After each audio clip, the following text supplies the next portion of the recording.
Okay. So yeah. Oh, I should probably plug this in. What's up?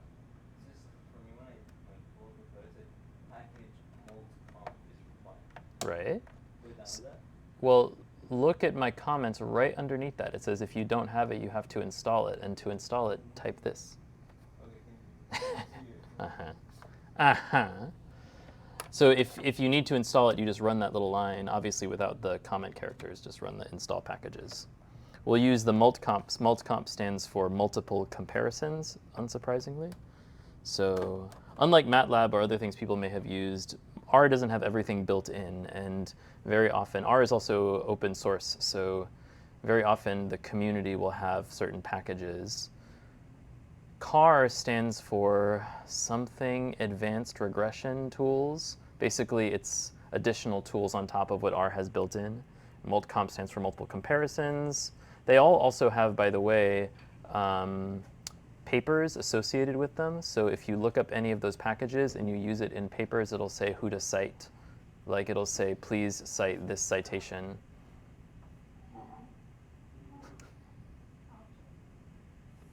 Okay, let's see.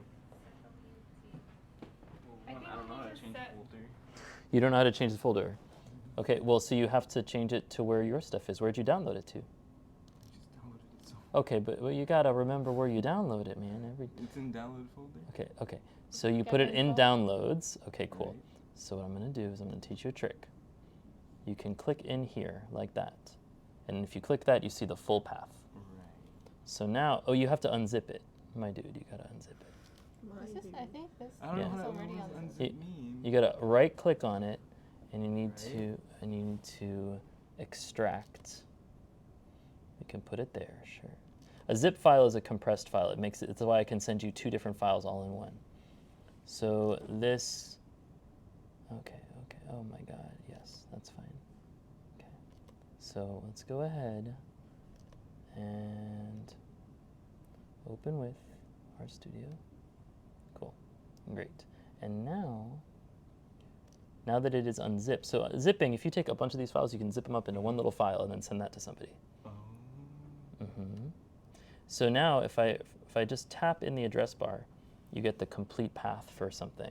So I can hit Control-C, go here, and then, oh my God, I hate trackpads. And then go here,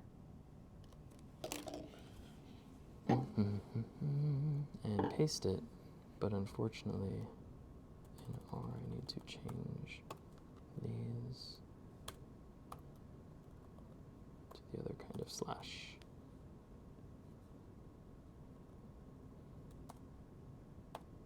Okay, cool. So now you should have no problem with that. And then this, did you run, if you do not have this installed, run this. Did you do that yet? No. Okay. I just clicked the Okay. run right there. Right, so when I say run a line, I mean you have to actually, if you do not have the multiple comparisons package, install it. And so to install it, it says to do this. It's okay, I'll give you a pass because you're in high school. Copy. And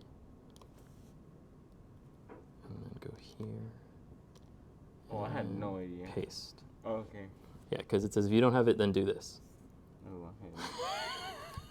You're good. So you just paste that in there and let it install. Cool. And actually, it looks like RStudio is prompting you to do that. It said you could have done that too, but you can say don't show this again. Just get rid of it. Cool. So after it's installed, now go back up. Now you should have no problems running those first few lines or whatever. So you have to make sure to run WD so that it's saved as something. And then, yep. What was it? Control Enter. Yep. So now you should have no problem doing the other things. So you can go ahead and run through the first two lines. We'll go through that together, but just make sure everybody else's directories and everything, Irene and Maddie are like, we know, it's fine. You're gonna help the. Yeah. You go back. Is it Con- Control-Z? Control-Z is undo. Delete it. You're fine. No, I accidentally deleted it. Oh. Okay, I brought it back. No. Did you though? Yeah, I deleted that. Did you I though? tried.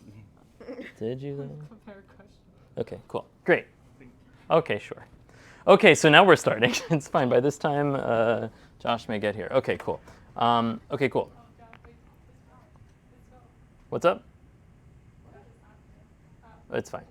Yeah, he'll figure it out. Okay, so today I want to talk about how we generalize regression formula to we have more than one group, and I think Irene was the one who brought this up one time, that in general we create some sort of a variable which equals 1 if member of group or equals 0 if not. And that's the easiest way to code a group into regression.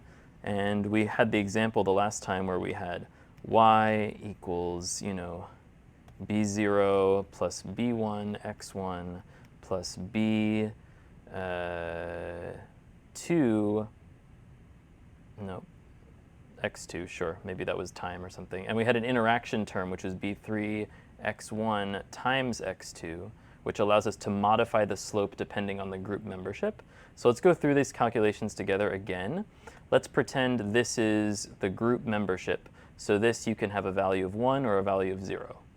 And then this is, maybe this is time or something. So that can take any number that you want, right?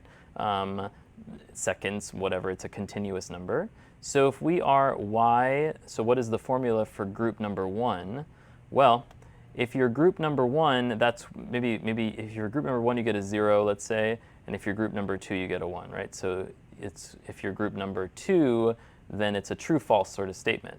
So if you're group number 1, then you get b0 plus b1 times 0 plus b2 t plus b3 times 0 times t.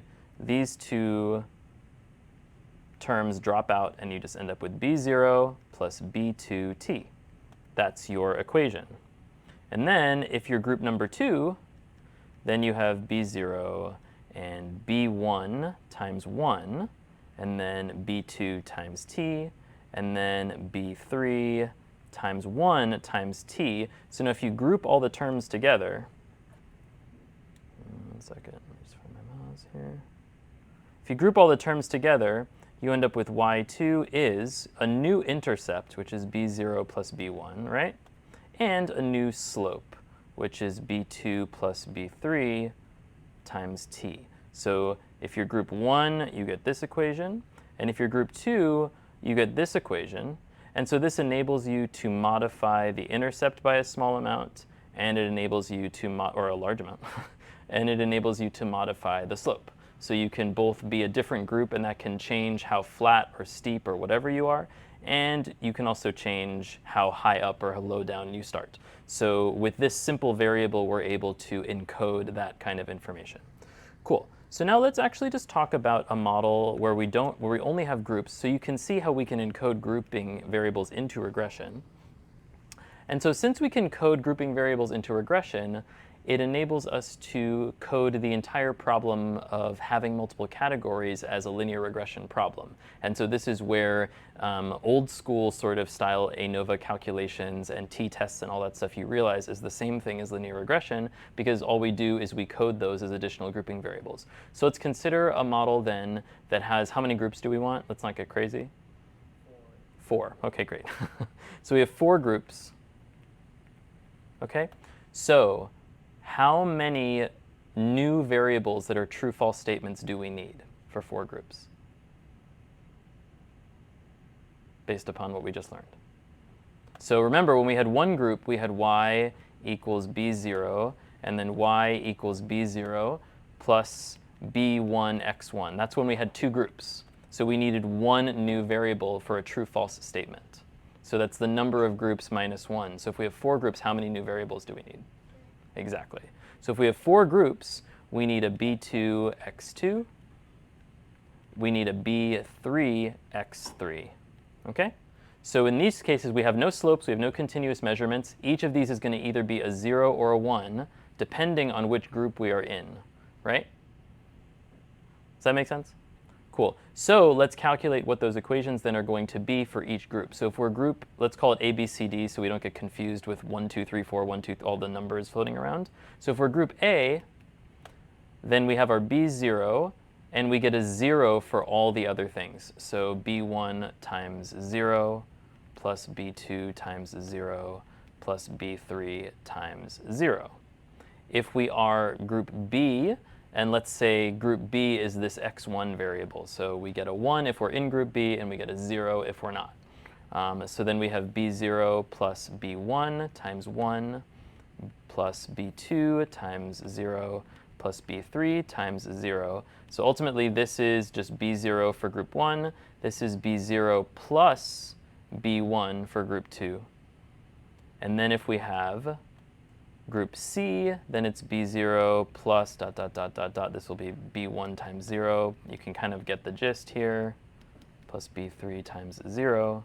So this is going to be b0 plus b2, and then yd is b0 plus b1 times 0 plus b2 times 0 plus b3, oh my god, I can't write,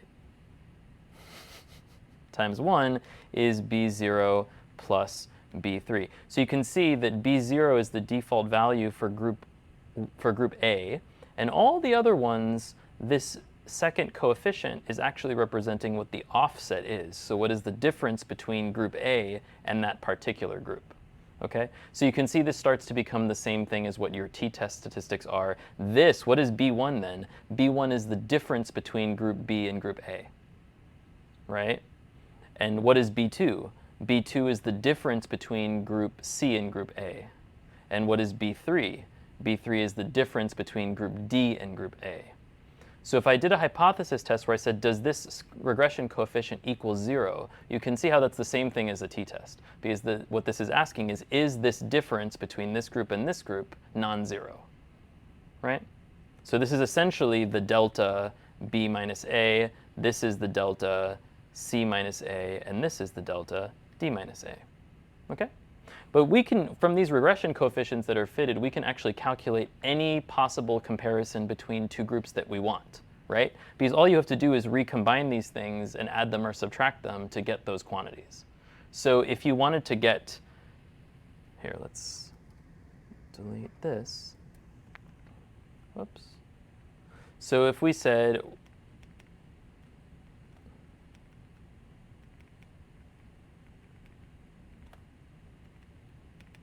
let's just do, well, I'll write them all.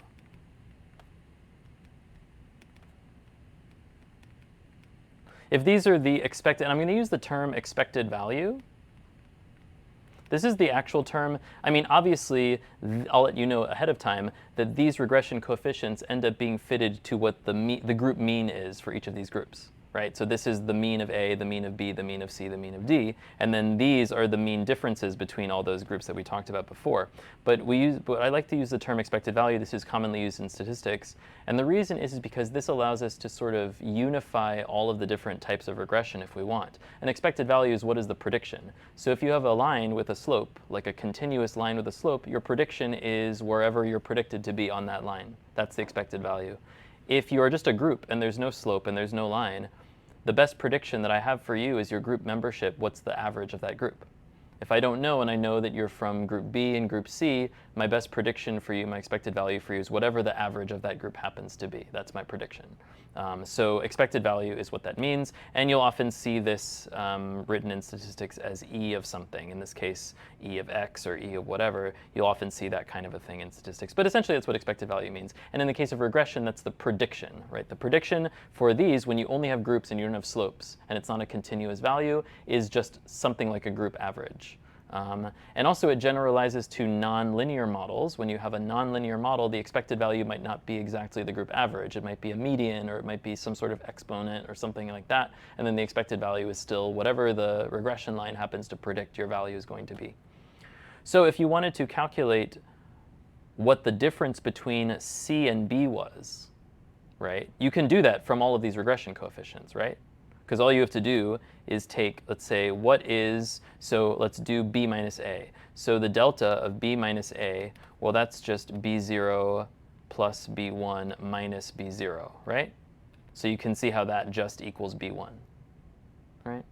But if I wanted to get the delta of C minus B, that isn't exactly one of these regression coefficients, I can calculate that, right? C is B0 plus B2 minus what's B? B0 minus B1, right? So this is B2 minus B1, right?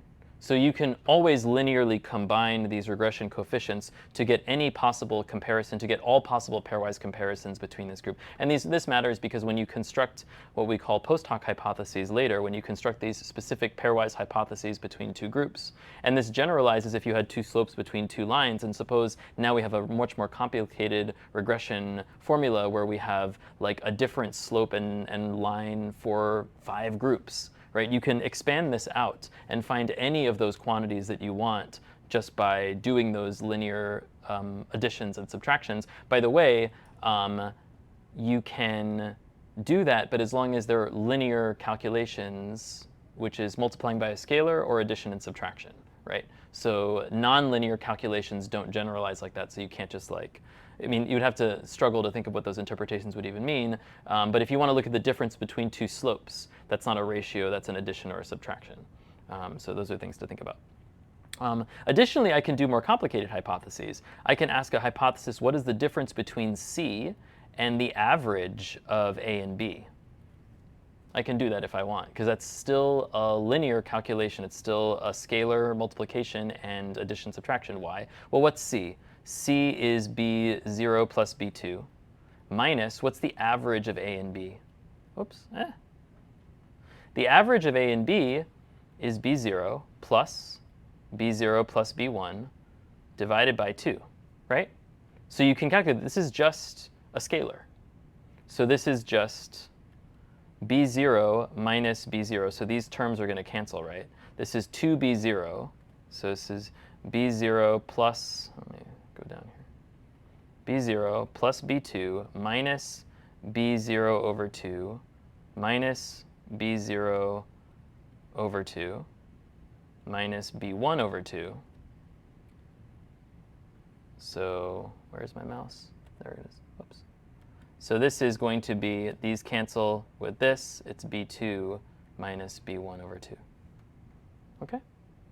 So you can actually calculate anything. Why might you, I was talking to Maddie a little bit about this yesterday, why might you actually construct a hypothesis at all? Well, you might have a situation where you have, let's say you have a control group and you have 3 different drugs, okay? But all 3 different drugs are of the same class.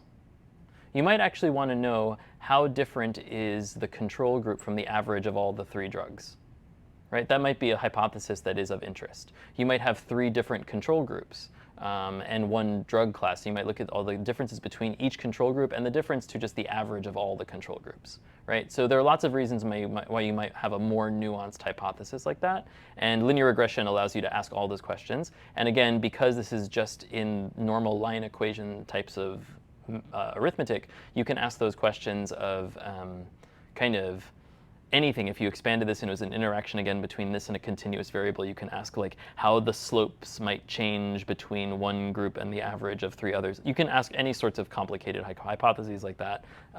You tend to want to have those hypotheses up front before you start working, but you can ask lots of different complicated hypotheses. Cool.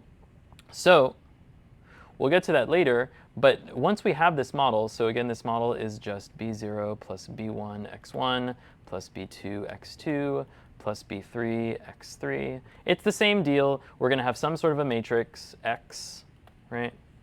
And we have our intercept column, which is ones down the diagonal. And this is group A, group B, group C, and group D. And then the others is just 0, 0, 0, 1, 0, 0, 0, 1, 0, 0, 0, 1, times those fitted coefficients, B0, B1, B2, B3. And that spits out all of those equations that we had, which is B0, B0 plus B1, B0 plus B2, oh my god, B0 plus B3. So in linear algebra, you can just do that, right? And if you had another matrix, which was the combinations of things, like if you consider the difference between B minus A, right? Well, that is 0, 1, 0, 0, right? And what's the difference between C and B? Well, that is 0, 0, 1, 0. And what's the difference between D and C? So this is B minus A. This is, oh, I didn't do C minus B, did I? I did C minus A. This is C minus A. And then if I wanted C minus B, that would be 0 minus 1 is negative 1, plus 1, 0, right? So you could take this matrix, and we call these linear hypotheses, right? Take this matrix and multiply it by your vector of regression coefficients, and you end up with the estimates for each of these differences. Right? So this is a very nice way in coding to assemble all of your hypotheses in one big matrix, multiply it by your regression coefficients, and then outcome all the things you want. That first vector times this is going to be just b1. The next one is just going to be b2, and this last one will be b2 minus b1. Right? And so then you end up with all those things. Okay? And so then you can test the hypotheses that any of these is equal to 0. For example, that's the most common type of regression linear hypothesis is this quantity, because this quantity, of course, as we learned the last time, all of these quantities, the regression coefficients are associated with standard errors, right? And so because the regression coefficients are associated with standard errors, you can calculate the standard error of some sort of combination. Just like you can calculate the standard error of A plus B if they both are born with standard errors, you have the sort of the vector norm of those things, right, extrapolated up to any sort of these calculations, right? So you can take this using that covariance matrix built into regression, and you can calculate the standard errors that are associated with each of these quantities, and you can use that to do a t-test, to do something to just test whether or not those things are different than 0. So anything you want, you sit down, you're like, what are my hypotheses going into this experiment? You plan them all out, you fit your model, and then you can test these hypotheses. Okay? So that's the basic principle of linear hypotheses. And you can obviously consider using that to, what's the most common hypothesis people do in group statistics, right? All possible pairwise comparisons between groups. Those are the ugly things you see in papers where they have all the asterisks for every possible p-value for like everything, right? You can consider having a very set of planned comparisons. You go into an experiment being like, these are the questions of interest, right? Or you can look at all possible pairwise comparisons between groups. That usually leads into some multiple comparisons like correction issues. But this is how you formulate that at the like matrix level. There are some tools in R that I can show you and we can use. Because obviously, if I was going to this matrix here, for example, this hypothesis matrix with everything in it, oops, this thing, if I wanted to do, suppose I had 10 groups and I wanted to do all possible pairwise comparisons, I probably don't want to compile that by hand for all possible pairwise comparisons, because that would be a pain and I might make some mistakes. And so there are some functions that I can use to just calculate what that is automatically from the console. Okay? So I'm going to switch over and show you guys how to do this. So hopefully all that makes sense. Are there any questions about the basics of that stuff? All right, cool. Cool. So yeah, if you load in R, I want everybody to, and Josh, when you download this, did you check this stuff on the Slack at all? Okay, well, you might need a second to do that. But when you open it up, you just need to replace the working directory with wherever yours is saved. And then you can run the skeleton code. The code goes up through here. So this is data that Maddie recently acquired. And I'm just going to make this a little bit easier to read. And you'll notice, Maddie, I recoded the genotypes to even simpler names just because it was very long. Yeah. Just for simplicity. So you can go and you can load through the beginning through like line 14 on my screen. Whoops. Okay. So and if you don't have the multcomp package, at some point you're going to want to install it. You can use this line right here to do that. So I'm just going to, if you run through reading that CSV file, you'll notice what D is. So this is what D looks like. You have these animal IDs, and these are defecation times. So this is the time between two consecutive defecation events in the worms. And then there's a strain. The strain, you could also use that to call genotype. The experiment, just for some background here, is these are animals that are overexpressing the Norexin gene, and there are 2 different isoforms they can be overexpressing. And so the conditions in this, if I were to just quickly from the console type unique D strain, just so I can see what the unique values of that column are, you can see those are all the values of that column. And so we have, in this case, N2 animals, which are just, for those people who are not used to worms, that's the like wild type strain of animals. And then we also have these other options. So the long ISO 1 and short ISO 1 and 2 are strains that were made by injecting animals with these plasmids that express these things, the isoforms of Norexin. But you can see they're associated with a neg. These animals are not homozygotes where they are transmitting this construct to all offspring. So some of the offspring will be overexpressors, and some of the offspring will not be overexpressors. Since they're the result of a genetic manipulation, it's possible that these negative siblings for these you can't truly consider as the same as a wild type animal, right? These are the result of a genetic manipulation. So for our experiment, we actually considered these, to use human terms, unaffected siblings, like the negative that come from the same plate, that are just the offspring that didn't inherit the transgene. We're considering those as well. In addition to that, we can see how they compare to just wild type animals as well. And so we have that for each of these lines. And if you run the factor line on here, you'll notice I put these in a specific order that I happen to want. Because R, if you just run the regression model on this as it stands, the meaning of all of those regression coefficients is going to be based upon structuring this alphabetically, which may or may not make sense. So one thing you'll notice is that the way that I've coded this, it's going to put L before N before S, right? Because those are alphabetical. So that means the true wild type animal, the N2, is going to be somewhere in the middle, which is going to make interpreting those coefficients really complicated, right? I would prefer them just to be in a very simple order that is easy for me to interpret from the jump. So I put them in that order where I tend to put my wild type animals on the left for graphs, and so N2 is the first level of that factor. And then the other ones I've put in order, and I like to put my negatives before my positives. That's just a preference. It doesn't really matter. So I put them in this order, and so if you run this piece of code and you just double check that, you can see if you run the levels function after you've done that, you can see that the levels are now, unlike the unique, which is putting them, well, unique isn't alphabetical either. Maybe it's order of appearance or something. But levels will show you the levels in the order that I have specified. So you can see that in D as well. If I run str on D just to see what kind of a structure D is, you'll see there's a character here, which is just the name of each of those animals. There's an integer here, which is the number of seconds for each of those defecation times. And then there's a factor with 7 levels. And underlyingly, that's a code 1 through 7, right? And so it starts out with a 6 because, surprise, surprise, I have a feeling that the first few animals are the 6th level, which is long ISO 1 neg 1, 2, 3, 4, 5, 6. So that's why this starts out with a 6 up here. And you know what? In the interest of just needing this later for the plot, I'm going to say $x equals as numeric D strain, because I can use this to make my scatter plot.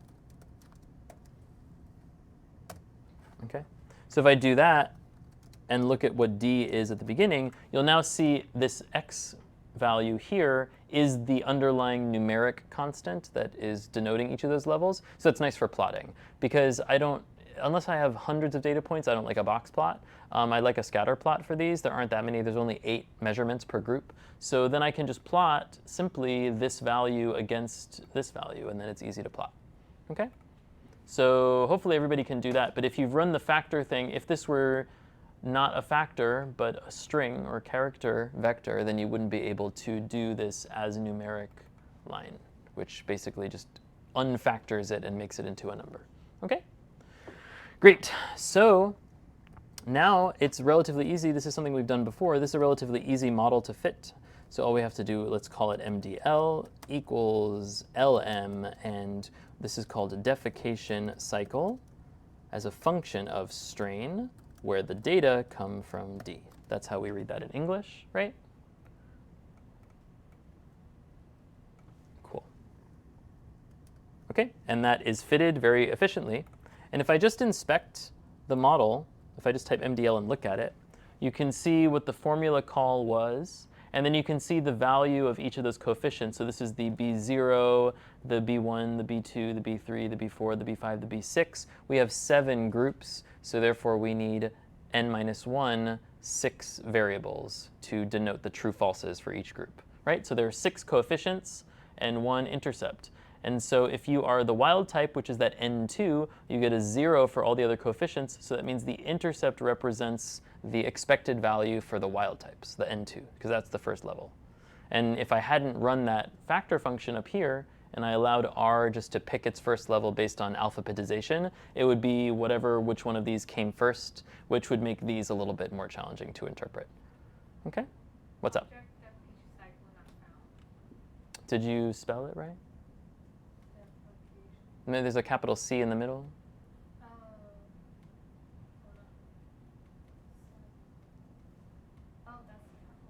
Yeah, it is capitalized, yeah. Sometimes if I have more than... Did you actually read the CSV? I think I did because I have it. Okay, great. Let's go back to the code. Wait, that's it. Yeah. Oh, I think... You no, misspelled, yeah, you spelled it. Yeah. It's always a spelling error, yeah. No, there's always a little spelling error. That's usually what it is. Yeah, okay, cool. So you can see that, and then these are the coefficients. So that's cool. So now we can, again, do the ANOVA on this model. So I'll call that A tab for ANOVA table. Capital A, ANOVA, model. Okay. And if we look at that, that looks like this.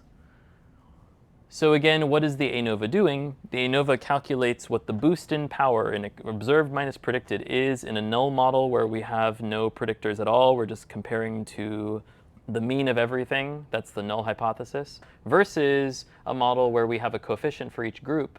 Now, what does that mean? In the case of linear regression, I'll go switch over for a second.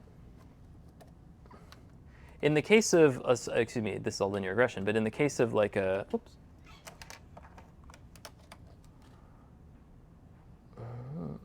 Come on, wake up. There we go. In the case of a like normal line and slope situation, the null hypothesis is that the best predictor of the data is the average of all the data, which I was supposed to draw a straight line and it's sloped up a little bit. Sorry, I apologize for that. A straight line. Okay. So if we had these, well, those aren't so good. Let's draw it over here. So if we had, suppose we had these data points, okay? And this is the null hypothesis line. What the ANOVA says is first, what is the difference between, what is the sum of squared differences between the observed minus predicted values, where the predicted values come from a line which is just the mean of all the data, right? And then the ANOVA says, okay, now what is the difference, what's the sum of square differences between the observed and predicted values if we draw this line that has a slope? So now we're drawing the connections to all that prediction value on the slope line, whatever. And it looks at the difference between those two error sums, right? There's one error sum from the null hypothesis, one error sum from fitting the line, and that is what it is running the f-test on, right? And so the p-value from that tells you whether or not that boost is significantly different from random chance. If you're getting a reduction to that error term due to the explanatory power of having drawn that line. In the case of where we don't actually have a line equation that we think of in a normal slope situation, it's still the same thing in principle. Why? Because let's say we have a situation where we have data points around groups, and I'm going to just draw 3 groups for simplicity. Okay? The null hypothesis is still the same null hypothesis. The best predictor of the data is the average of all the data. So you calculate what the observed minus predicted values are to that average. But the way that we've structured our line equation for our fit, which in this case for 3 groups there's only two of these regression coefficients that need to be fitted. Now the expected values aren't like a continuous like straight line. Instead it's a piecewise function, right? There's one for here, there's one for here, and there's one for here, right? And so the ANOVA says, fine, what are the best, what's the observed minus expected values, observed minus predicted values, for each of these respective to their predictions, and it just turns out that those predictions happen to be the group means. And so this is where ANOVA statistics for grouping variable stuff that is classical converges on linear regression, because then you could see what's the observed minus prediction. Well, that's the sum of each group's own values. So it's a group observed minus the mean of A squared, right? Plus square the sum of observed in A, observed in B minus the mean of B. And these start to become those ugly formulas that you may have learned in an intro statistics class, C minus the mean of C. Because under linear regression, these are the predicted values. So you add all this together versus the null hypothesis, which is just all of the observed data minus the grand mean of everything squared. And so this, if we get a boost in prediction power, this should have a smaller error term than this, right? This should be smaller than this, because you can see that from this graph that I've drawn. These distances to their respective group means will be smaller, right? And actually, in this particular case, you can see, in this particular case, you can see that this is, oops, oh my God, I did not want to do that. In this particular case, you can see the sum of squares term up here. This is the first column. You can see if you have this factor of strain where you now have all of these coefficients, this explains, what does this look like of the total error? It's about 50%, right? So we get a boost in about 50% explanatory power by splitting those groups up. Josh, you looked like you had a question. Okay, does that make sense? Cool. So if you add down the column, if you take this term, the residuals is whatever is left over. That's like the unexplained error, right? So if you add this column down, that would be the equivalent of what, if you just had the null hypothesis, you just subtract everybody from the mean, whatever that value is, 4,300 or something, that's the total observed minus predicted for the whole thing, for where the prediction is just the mean of everything. And if we use the means of each group as the predicted values, we get this value of 2,300, something like that. Okay, and so that's a strongly significant result. The p-value is 7.9 times 10 to the minus 7th. But importantly, 2,300 divided by 4,300 is whatever that is. Let me switch back to my mouse. Yeah. Oh my God, I don't want this stupid thing.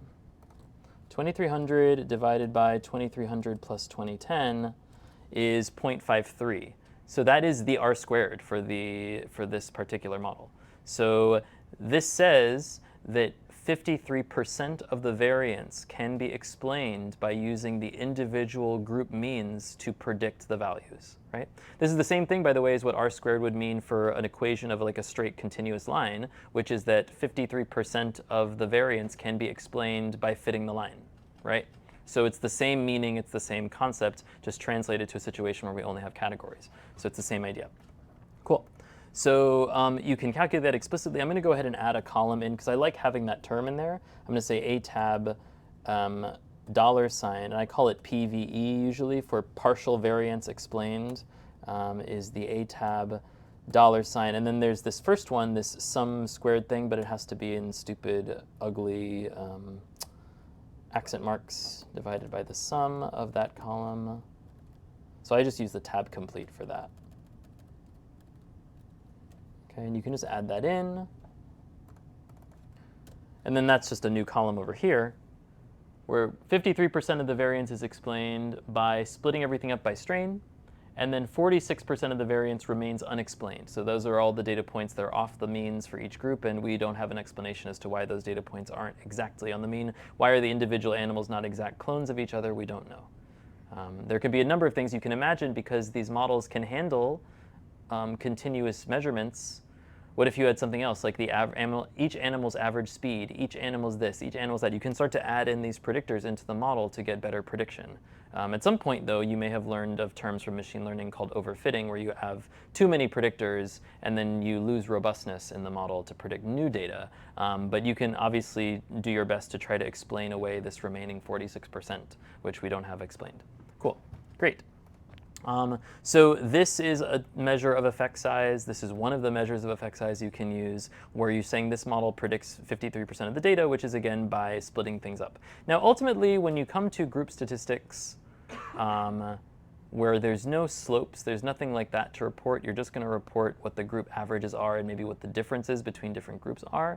At the end of the day, you're probably going to be concerned with pairwise differences between groups.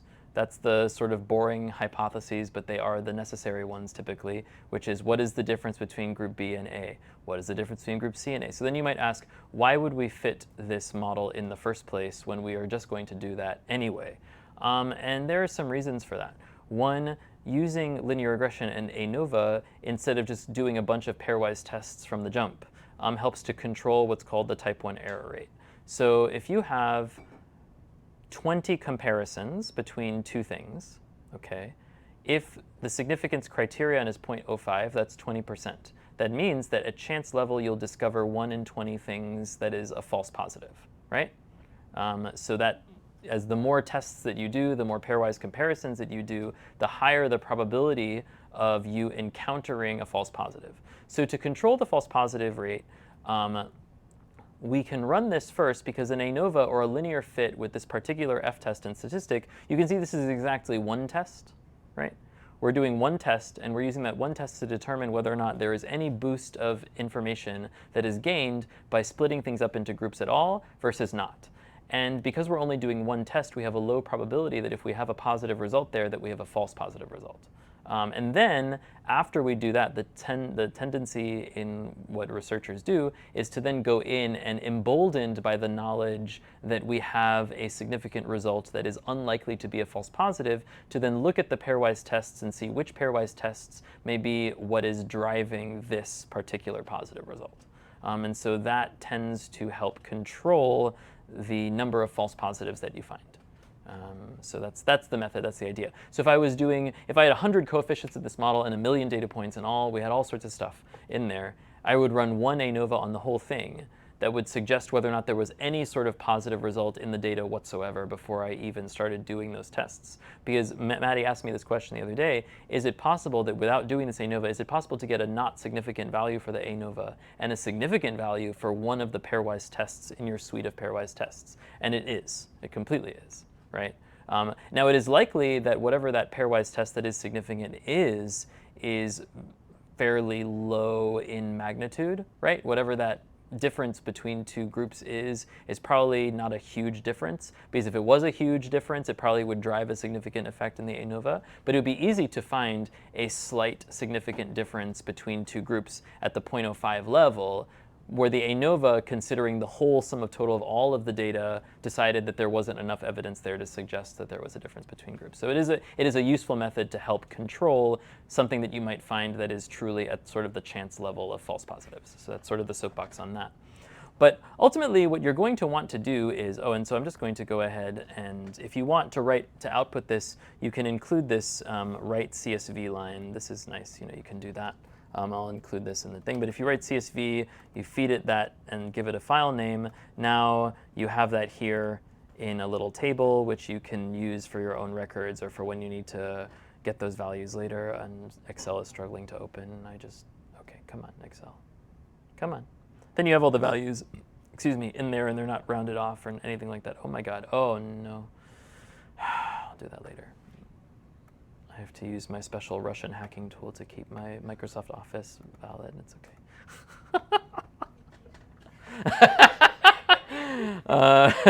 I have to first, in order to use it, I first have to turn off my virus software recognition on Windows, and then I have to plug in a special USB drive, and then I re-authenticate Office, and then I unplug it, and then I re-enable my virus software. It does, but that even needs to be re-authenticated. You have to be connected to Salk. I'm not going to be at Salk forever, so it doesn't last forever. Yeah. That will eventually, when you leave UCSD. I don't need to connect to their Wi-Fi. Oh, really? Yeah. Oh, that's interesting. Yeah. I think it's connected to my Gmail. Maybe that's what it is. Okay. Well, anyway, I'll have to do my sketchy re-authentication of that at a different time. It happens every once in a while, and then I have to redo it. But importantly, let's go ahead and let's calculate the predictions. So I'm going to go ahead and what if we wanted the group statistics, like we wanted each group's value for the defecation, all of that. I'm going to go ahead and run this line here. Let me write it out again for everybody. So I'm going to make a table of predicted data, because of course D, you can see, is 56 long. I just want a short one that has all of the individual values. So here's my predicted data, and I'm using this expand grid function, which basically pulls all the levels in order from the unique levels of this particular variable and puts them together in a table.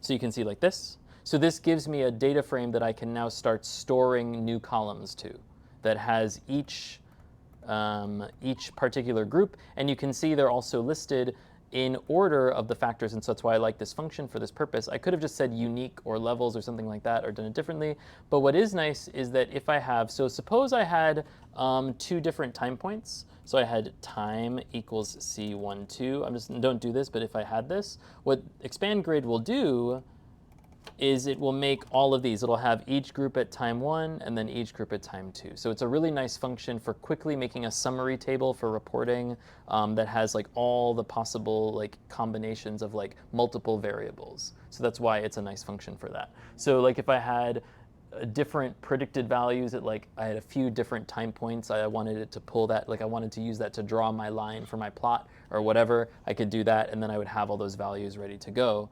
In this case, it's very simple. I just have the groups, and there's just nothing complicated about that. Cool.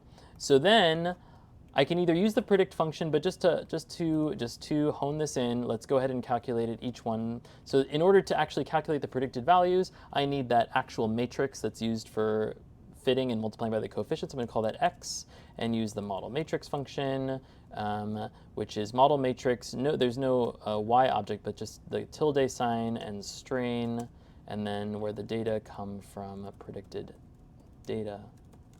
Okay, and what that does is it makes a matrix that looks like this, which unsurprisingly has the column of 1s and then the 1s and the 0s and all the expected columns, the sort of matrix that we need to actually do the prediction on. Okay. And then I'm actually going to label those rows, and I'll show you why later. It's for some like ability for ease of reading for later. But I'm going to say the row names of x is equal to the levels of that factor. So what does that do? You'll see now in x, each of these rows, now consider the dimensions. This is the row, right? So it's n2. So what is n2? It has a 1 in the intercept column and a 0 for all of the other coefficients, right? So what I've done is I've labeled the rows. That makes it easy for me to read. It also makes it easy for me to debug if I do some math incorrectly, because my labels will, with every calculation and every matrix calculation, the labels transfer. So if you label things, then that's super useful. This is where R for matrix math actually has an advantage, in my opinion, to MATLAB or other things like that. Because in MATLAB, suppose you had 2 square matrices. You could multiply them however you want, right? Something like that. If you don't label the things and you do it the wrong, like one thing on the wrong side of the other thing or something like that, you'd never know because everything's unlabeled.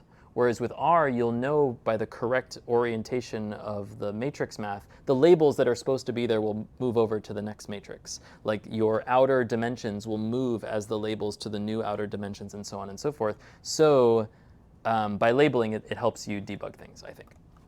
I'm going to pull the coefficients. So B equals coef model. And for the standard errors, I also need the variance covariance matrix, which has the standard errors down has the variance down the diagonal. So I'll call that VC equals VCov model.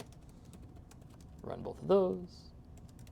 Cool. And then it's very simple. Now, my predicted data, we'll call this expected value. You can call it mean or whatever. That's going to be x times b. And of course, for linear algebra, you have to use this thing in R, this percent sign, asterisk percent sign. MATLAB people hate that, because in MATLAB it's just, in MATLAB you assume linear algebra is the default, and so the asterisk for that would just be the matrix math. So if you look at predicted data, you can see that it has put the expected value for each of those right there. Okay? Can everyone get this to happen? Yeah?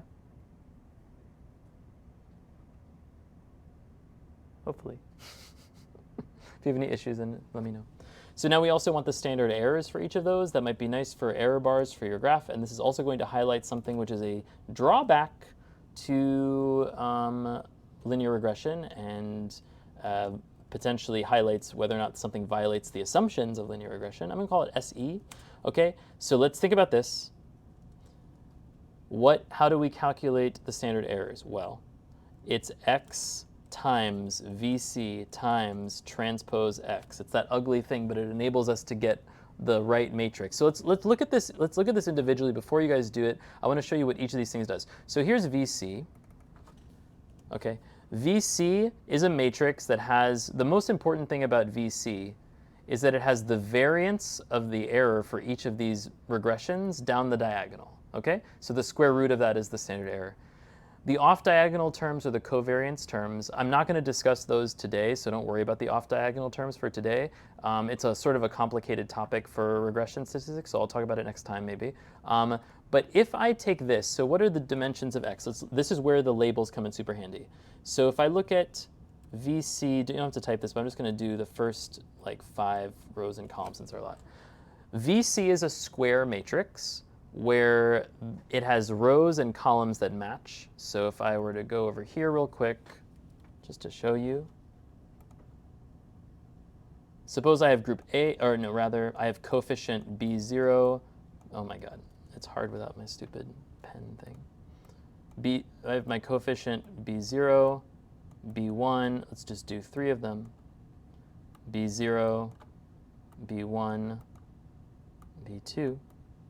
Down the diagonal will be the error in B0 squared, the error in B1 squared, and the error in B2 squared. And the off-diagonal terms are the covariance terms, which are the same. This is the same terms up here that are down here. Those, if you want to think about it very simply, those are the estimates of how correlated different regression coefficients are to one another in how they predict the response. But importantly, the standard errors squared for each of those terms are down the diagonal. Okay? What's up? So this is the covariance matrix? Yes, this is the variance covariance matrix for the fitted regression coefficients. Sorry, you called them standard error, right? Yes. What's the difference between like covariance and standard error? Well, the covariance terms are in the off-diagonal. Oh, or like what about like... These are the variance terms for each of the regression coefficients, the square root of which is the standard error of those regression coefficients. Okay? So if your regression coefficient, if your slope is 2, that has a standard error associated with it, let's say 0.5, in this variance covariance matrix would be the square of that term. Okay? So what's the relationship between the variance and the standard error? The variance is the square of the standard error. Or like standard deviation is... Standard deviation is a population statistics term. Standard deviation is the difference between individual data points and a mean. This is the errors, the uncertainties associated with fitted coefficients in a regression model. Okay? Okay? At the level of variance, they're the same thing. Variance is the same thing as standard deviation squared or standard error squared, but this is the variance, this is the error term that's associated with each of the fitted regression coefficients. Okay? So it's model uncertainty. It has nothing to do with data points around a mean. I mean, it ultimately does have to do with data points around a mean because that's what these data are. At some point it does, right? But in the terms of this matrix, each of those diagonal terms is the uncertainty that is associated with that fit. Okay? Cool. So that's important. That's important because then when we do a transformation on this, which is say calculate the uncertainty associated with each of those expected values, right? That's the uncertainty associated with the expected value. That's not the same thing as standard deviation, right? That is saying what is the uncertainty around my prediction for a data point? That's not the same thing as the population standard deviation. And that's the difference between standard error and standard deviation. There are lots of formulae for how you calculate a population standard error as like a mean deviation divided by the square root of n and all this jazz. But the basic important thing, which I think regression statistics really highlights, is that standard error is about uncertainty in a prediction or a fitted quantity. Whereas standard deviation is about literally how far apart data points are from an average. That's a population statistic. So that's very different terms. So sometimes people, when they plot, think about this. When you plot standard deviation on a graph, you're telling me something about the sample population.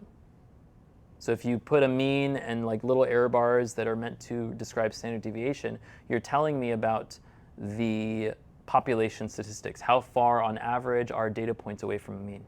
If you put the standard error on the graph, that's a different quantity. That is telling me how certain you are about the mean value. That's the error, that's the uncertainty about when I tell you the average is 50, well, how much do you believe that? That's the uncertainty around that quantity. So it's the uncertainty around where the predicted value is, where the expected value is, not the actual population, right? Okay, cool. That's a soapbox, but so this is the main regression coefficient. So think about this. So we have a matrix that has the labels of the regression coefficients on each dimension, okay? So the math is actually pretty easy to understand once you look at where the labels are going, even if you don't have a deep understanding of the math. Now, what is x, right? I'm going to just do x, the first 5 of each thing. X has the groups down the rows and the regression coefficients along the columns, right? So let's see what happens when we do this multiplication. I'm going to do the first multiplication, x times vc. Now we have a new matrix that still has the regression coefficients along the columns and the groups down the rows. When I do the full squaring of this, now this last matrix, what does this have? This has the groups down the rows and the groups across the columns, so this is the uncertainty associated with each of the group predictions. Okay? So in general, we've taken this matrix and we've transformed it using x. This is just a transformation on this matrix. And we've transformed it into a matrix that has group A, group B, group C's predicted values, which in the case of group statistics is just the mean, right?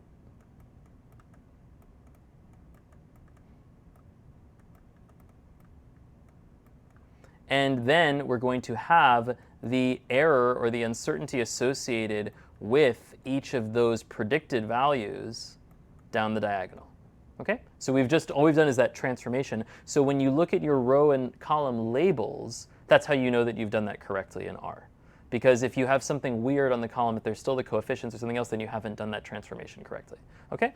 And so the last thing I'm going to do here, to pull the standard errors, is I'm going to wrap this, I'm going to grab the diagonal, because that's where the variance terms live, on the diagonal. And then I'm going to take the square root of the diagonal. Okay? And that's the standard error terms. So it's the square root of the diagonal of that big ugly matrix. Okay? Which is the variance-covariance matrix now of the predicted values, and not the variance-covariance matrix of the fitted quantities, Does that make sense? Okay, cool. And one thing that you're going to notice immediately is one of the assumptions of linear modeling. So what do you notice immediately about the standard errors for each of these predicted values? They're all the same. This is the principle of, does anyone know what this is called? We did this in the journal club when Kathleen was doing stats. Does anyone remember? Maybe it was no one there. It's the principle of homoscedasticity. So okay, linear regression, ANOVA, all these things have an underlying assumption that no matter what group you are or where you are along the fitted line, the variance is the same. Okay? So you can see that very clearly here, that out of the fit pops the same standard error for each value. This is why it's not the same as standard deviation, right? Because if I actually look at the population standard deviations for each of those, they're probably going to all be different. Now, that's an assumption of linear regression.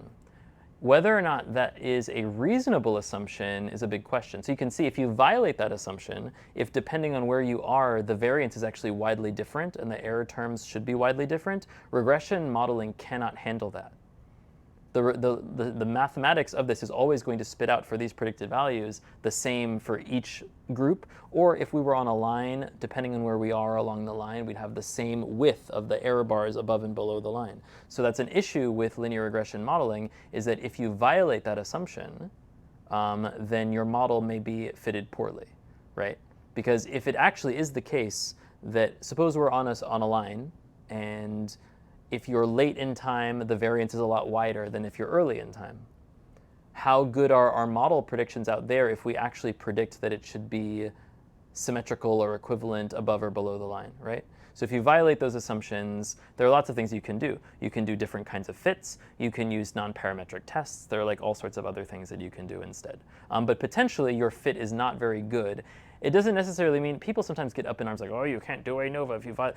You can violate assumptions that just may compromise the quality of your fit. And it may compromise some of your interpretations if you see that kind of a thing happening. Okay?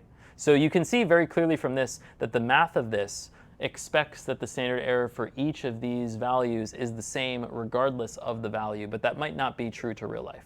So you have to determine how much you tolerate deviations from that assumption. And the reason for that is because the math of linear regression predicts one overall sigma squared term for the whole model. And that is used to do all of the calculations and for all of these matrices and like everything. And so that error term, which is essentially the overall error term for the differences between the observed and predicted values after the model is fitted, that may not actually scale well to the level of individual groups or individual places along a line. But anyway, it's something worth considering. So we'll look at that at the end. So now we have this summary table. Okay, I note this, don't explain the off-diagonal terms until future lesson, fine. So now the question that we have is, I'm just going to return really quickly to the ANOVA table.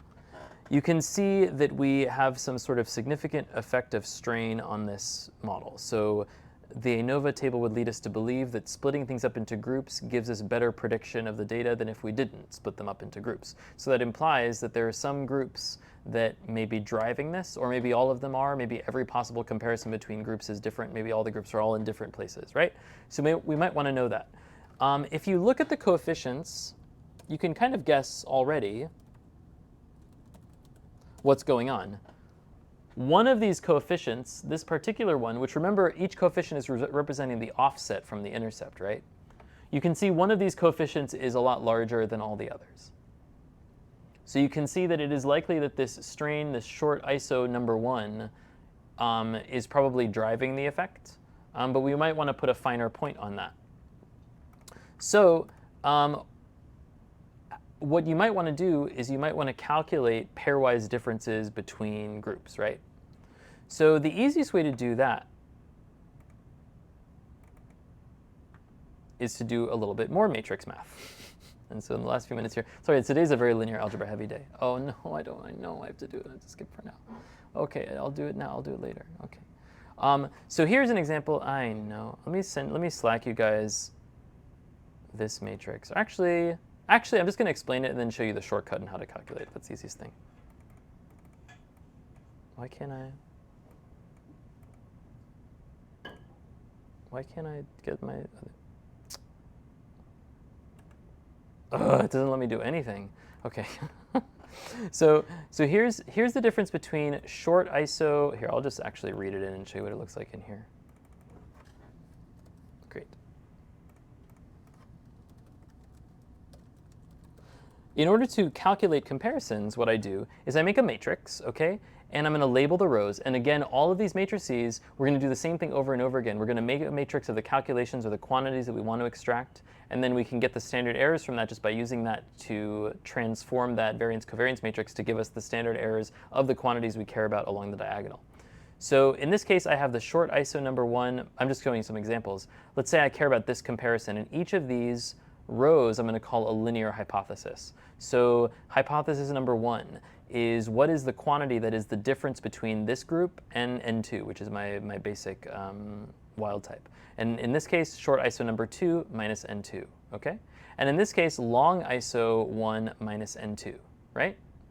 Those are just 3 quantities I might be interested in. This one is the average of all those negative controls from each strain and N2. I'm curious about that one too.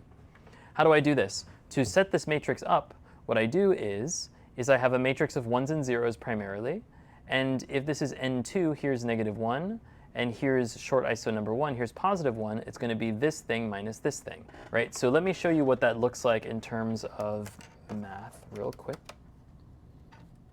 And at some point, at the end of this, I'm just gonna show you the shortcut that calculates everything, and you'll be like, Mike, you just gave us the answer. Why did we go through this? If you need to plan the hypotheses you want to make, you need to know how to do this. There's no question. So you're not always just going to want every possible pairwise comparison between groups. You might have a nuanced hypothesis about slopes, about other things. So you need to know how to do this. But so let's consider this matrix where I have three groups, A, B, C. And we have x0, x1, x2, x3. Oops, and there we go. 1, 1, 1, 0. This is our matrix, right? This is the same kind of matrix we've been using this whole time. You multiply this by the coefficients, you get the values, the predicted values. If I wanted to know the quantity of B minus A, what would I do here? Who can say?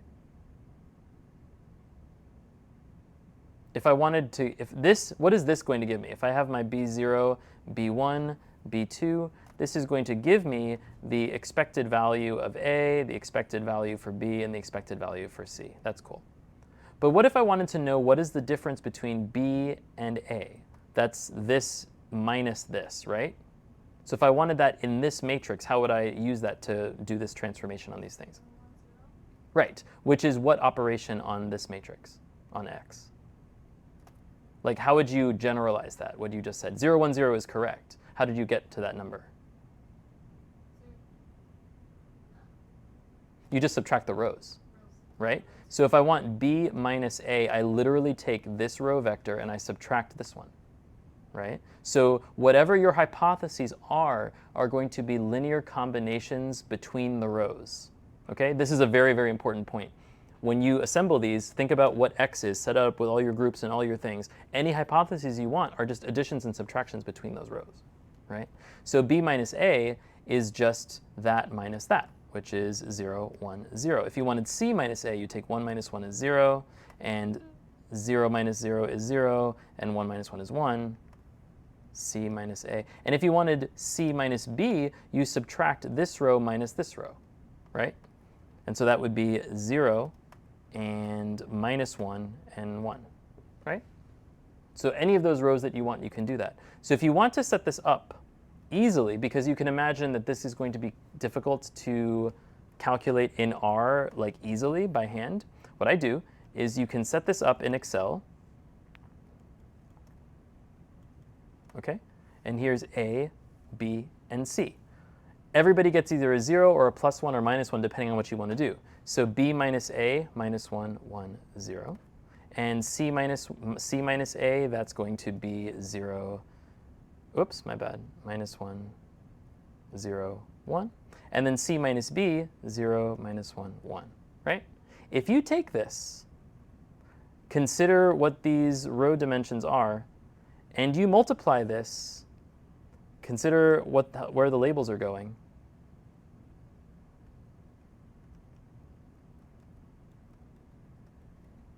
Okay?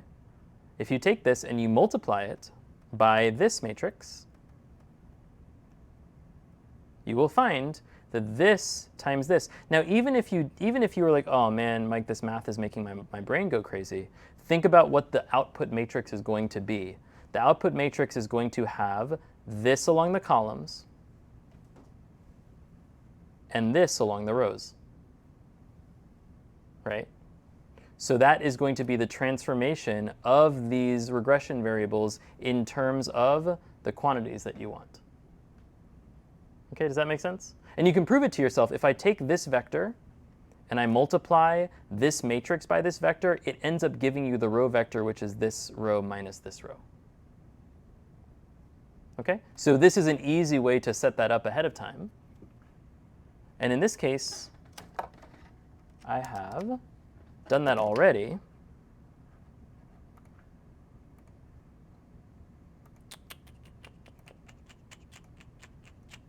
I've done that already for this. Oops. But I'm going to show you guys how to get all possible pairwise comparisons between the things. Where I have this matrix here that has -1, and like it has a bunch of different things. And this last one, it has an average of 3 things together.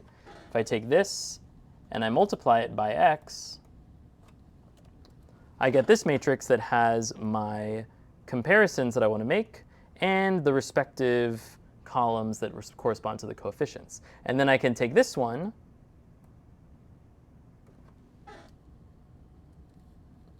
and multiply it by the regression coefficients. Whoops.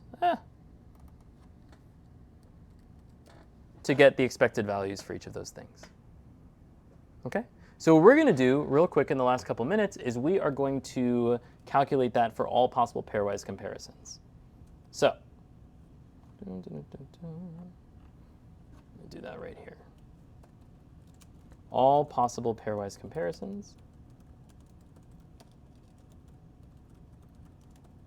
To do that,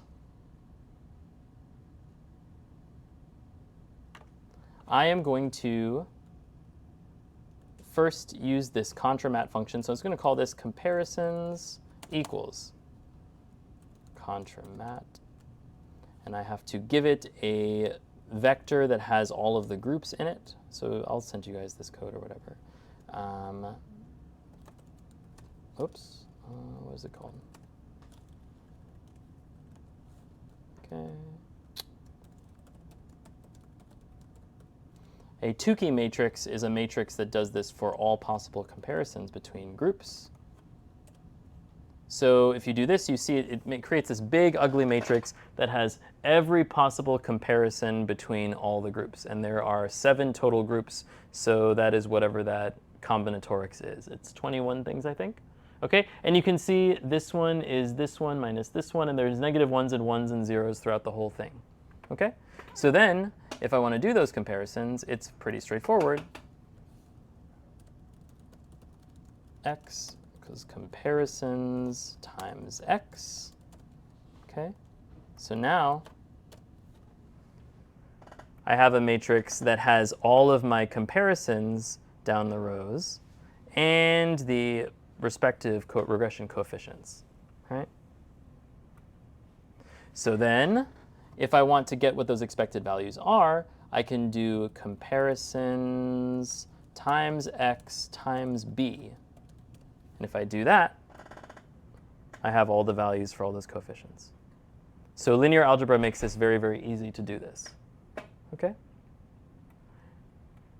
And in practice, I'm not actually going to do all those calculations by hand. I use something from the multcomp package, which I had you guys installed. This function stands for general linear hypothesis test. So that X thing that we just created up here, every row is a hypothesis that we're trying to test. So if you feed that to this function and give it the model, then you end up with an output that looks like this. Okay? And so this has each hypothesis, which is whatever that test is as labeled. Whether or not that thing is equal to 0 is what we're testing. The estimate for that thing, the respective standard errors. You can see these are all group statistics, so the standard errors, unsurprisingly, because of that principle, are all the same. So the t-statistics for all of these things are these estimates divided by the standard error and the p-values associated with those t-statistics. Okay? This actually uses a method to adjust for multiple testing, which I'm not going to go into too much today. But even if you didn't adjust for multiple testing, you'd have those things. And then lastly, is you might want something called the confidence interval for those statistics. Oops. And we'll talk about confidence intervals maybe a little bit more next time. But this is showing you, based upon that estimate and its standard error, where 95% of these types of calculations would be expected to end up. So for example, this particular comparison, which seems to drive the effect, which is short iso number 1 minus n2, the estimate is 19 with a confidence interval that spans between 9.2 to 28.8. So you can see that that doesn't even overlap 0 at all, which means that we don't, it is significant, but that's what we expect it to drive the effect. And you would say that this effect is that these guys have a prolonged defecation time somewhere between 9 and 28, right? So we can talk about more about confidence intervals in the same time. Whether or not you determine whether or not something is trending, or my personal opinion as to whether or not something should be considered as whether it's trending a certain direction versus whether it's actually similar enough to something else, is looking at the confidence intervals. Because if it is completely symmetrical around 0, that tells me that two quantities are essentially identical, right?